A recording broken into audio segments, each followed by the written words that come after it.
Galera, antes desse corte continuar, o ADM aqui gostaria de pedir para vocês deixarem o like e se inscreverem no canal. Tamo junto. A gente tem, nessa história do John Locke que eu contei, tem um cara que era banqueiro na França, mas era irlandês, chamado Richard Cantillon.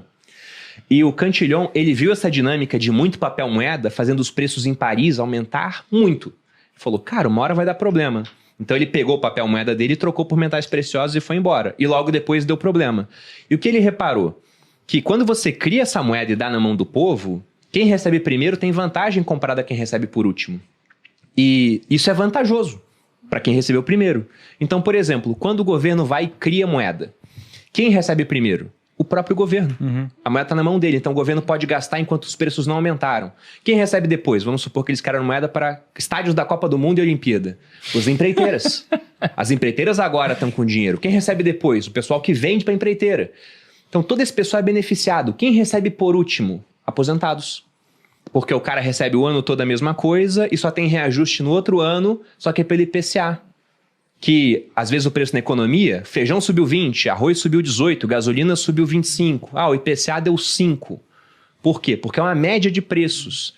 E pode ser que naquele ano, como aconteceu na pandemia, a passagem aérea caiu 30%, porque ninguém podia viajar. Aí tudo tá subindo 20, o que você quer consumir tá subindo 20, o que você não quer tá caindo 30 e o IPCA deu 10. Mas o que você quer subiu muito mais. E o aposentado tem reajuste pelo IPCA. E aí tudo subiu de preço, o que o governo faz? Cria mais moeda, sendo que ele é o primeiro a receber. É o truque do dinheiro infinito. Então quando a moeda ela parou de ter lastro em ouro, primeiro que ela foi ouro, ou metais preciosos, depois parou de ser, mas tinha lastro. Quando parou de ter lastro, você deu ao governo um suprimento infinito de moeda. Eles podem simplesmente imprimir o quanto eles quiserem. O dinheiro vai valer cada vez menos? Sim, mas eles têm o poder de usar antes que a desvalorização ela aconteça. Então, para eles é muito bom. E quando o preço sobe, tem outra coisa que beneficia o governo também. Por isso que você vê governos ao redor do mundo com metas de inflação nos bancos centrais. Se você entra no site do Banco Central do Brasil agora, tá lá, meta de inflação. IPCA tem que ser 3%, o centro da meta, mas tem tolerância, tem 1,5 pontos para cima ou para baixo. E como eu disse, é uma média, né? Você pode ter um monte de preço aumentando 10%. Então vamos dar o exemplo com gasolina. Até porque gasolina, combustíveis no geral, são insumos para tudo que é fabricado e transportado no país. Então se o combustível aumenta, o preço de tudo acaba aumentando por conta de repasse. E vamos supor que da gasolina, 20% seja tributo federal. Na verdade muda muito, né? Mas é só uma simplificação aqui.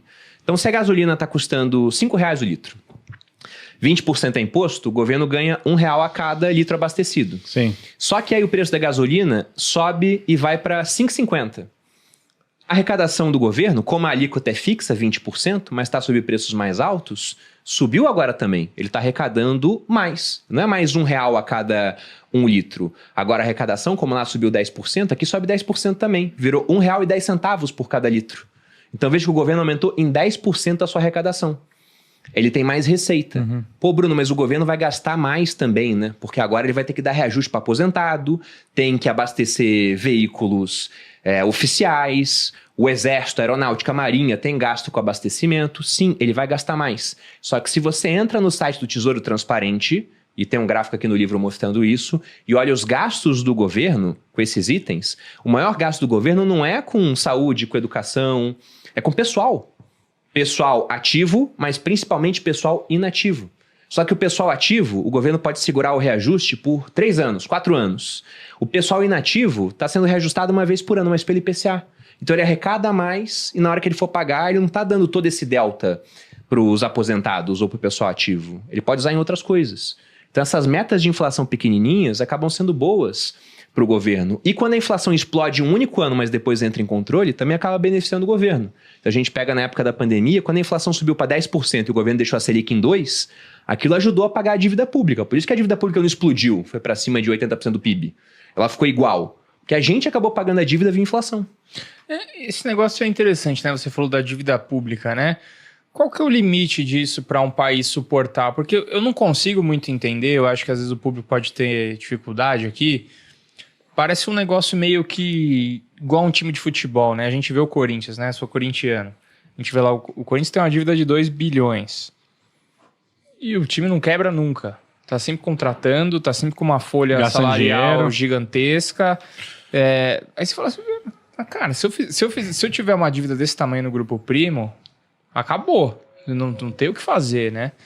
E num país eu fico pensando assim, cara, qual que é o limite disso? Cara, Uma pergunta boa. eu vou te falar até numa ignorância, tipo assim, quem cobra o Brasil? O Brasil tem um prazo pra isso? Tipo, ou vai arrastando Não, e não tá é tudo tipo bem? assim, olha, cara, a ruína ela já tá escrita. É só, vai acontecer em algum momento, entendeu? Bom, sobre isso de dívida pública, $1 trilhão é uma dívida alta ou baixa?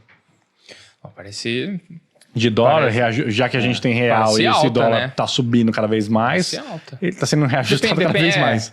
Depende, Parece não é? alto. Porque É. depende Depende de do quem PIB, tem a né? dívida. Aham. Porque se você me fala, olha, $1 trilhão, a dívida é do Suriname. Cara, vai quebrar o vai país. quebrar. Sim, Agora, $1 trilhão a dívida dos Estados Unidos, pô, é uma dívida baixa, porque os caras lá têm mais de 30 trilhões de dívida. Então, se fosse só $1 trilhão, Uma das estaria empresas ótimo. privadas lá já pagariam essa Você dívida. dá Pois esse é. exemplo no livro, Dou inclusive. esse exemplo no livro. Sim. Exatamente. Então, para você mensurar se a dívida ela é alta ou baixa, a principal métrica para isso é a relação da dívida com o PIB. Então, um país, ele deve quanto do seu PIB? 40%? Isso seria muito bom. Na época da Dilma, a gente devia 40%. Hoje, a gente está se aproximando de 80%. Então, veja que num período de 10 anos, a gente dobrou o percentual de dívida em relação ao PIB. Meu Deus. Qual o limite para isso? Não há um limite, assim, que você fala, meu Deus, se bater 100, ferrou. Colapso, né? Se você pega países desenvolvidos, vários têm mais de 100% de dívida em relação ao PIB. Alguns têm mais de 200%. Você pega, por exemplo, um americano hoje está em mais de 100%, o que, na minha opinião, é algo terrível, né? Porque se a dívida em relação ao PIB dos Estados Unidos está em 120%, significa que para cada $1 de riqueza que o americano produz, há $1,20 de dívida. Então, há mais dívida do que riqueza. Isso é terrível, mas o ponto é que países desenvolvidos com mais confiança internacional, com moedas mais fortes, eles têm maior capacidade de tornar esse indicador elástico. Já países emergentes, como é o caso do Brasil, seria interessante que esse percentual ele fosse menor, porque inspiraria mais confiança. O Brasil hoje está acima da média dos emergentes. A média dos emergentes fica em torno de 60%, 70%. O Brasil está caminhando para os 80%. Deve chegar nessa métrica até o final do ano, meio do ano que vem, pelo andar da carruagem. E isso já é muito ruim, porque quando o investidor, principalmente um investidor americano, que ele não conhece as idiosincrasias do Brasil, ele só pensa no Brasil num pacote de emergentes, no geral. O Brasil é o México do Sul, na opinião dele. Tá bom. Então ele vai olhar assim, tá, vamos ver o México do Sul aqui, como é que ele tá. Pô, já tem uma dívida em relação ao PIB em 80%, né? É alto. Mas ele pode aumentar mais imposto para lidar com essa dívida? Ah, não, que o imposto também já é muito alto.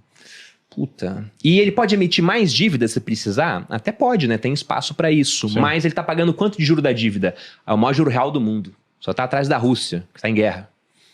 Aí ele começa a olhar para isso e fala, cara, deixa eu ficar com o México do Norte mesmo. Que tá pagando um pouquinho menos, sim. né? Mas lá a situação... O risco Brasil no ver fica dele- muito grande. é isso? Exatamente, fica mais estável. Então seria muito interessante que a gente tivesse uma projeção de que essa relação, né? Porque o PIB está crescendo. Tá, Que o PIB continuasse a crescer mais do que a dívida. Agora, certo. quanto que o PIB do Brasil cresce?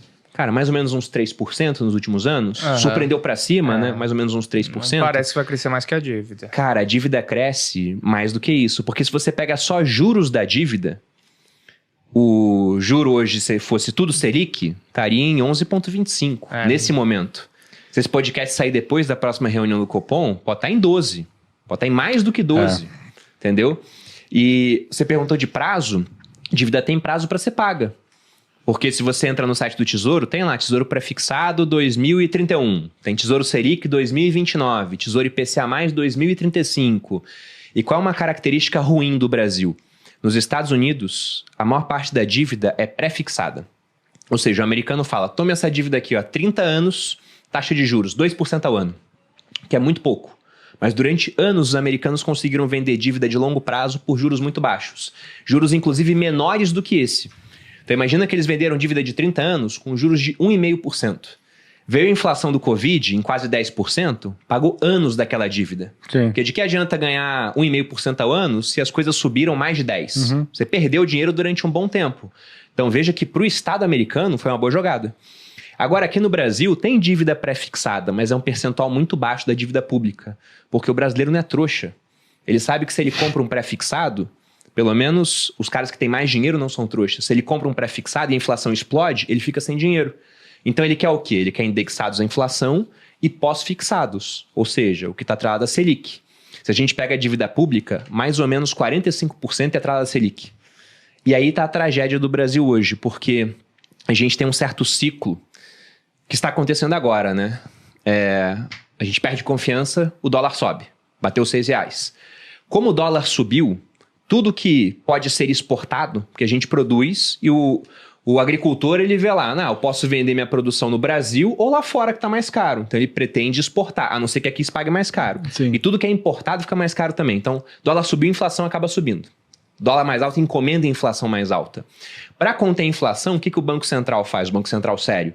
Nas reuniões do Copom, eles aumentam a taxa Selic. Só que aumentar a taxa Selic faz com que o custo da dívida fique mais alto, porque a dívida tem um prazo curto no geral e 45% dela atrás da Selic. Quando ele sobe o custo da dívida, o Brasil vai gastar mais dinheiro com juros. E quanto que a gente gasta de juros hoje? Mais de 800 bilhões ao ano. Se a gente pega o déficit do Brasil hoje, a gente tem o primário, que é a diferença entre arrecadação e gastos, né? E a gente gasta mais do que arrecada, embora tenha batido recorde de arrecadação, é o que acontece.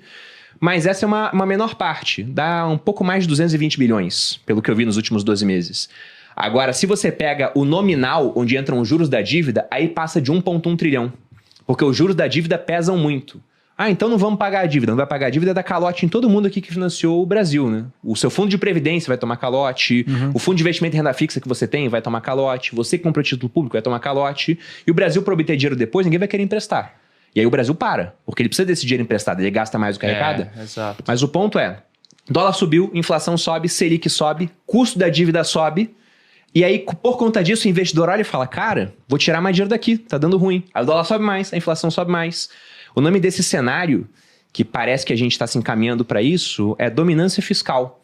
É um cenário onde a parte fiscal, essa relação entre arrecadação e gasto está tão bagunçada que o Copom, o Banco Central, ele perde capacidade de fazer política monetária adequadamente. Porque ele devia subir a Selic para controlar essa relação da inflação, para atrair mais capital lá de fora, para controlar o valor do dólar. Só que quando ele sobe, o Brasil gasta mais e por isso ele pode espantar investimento.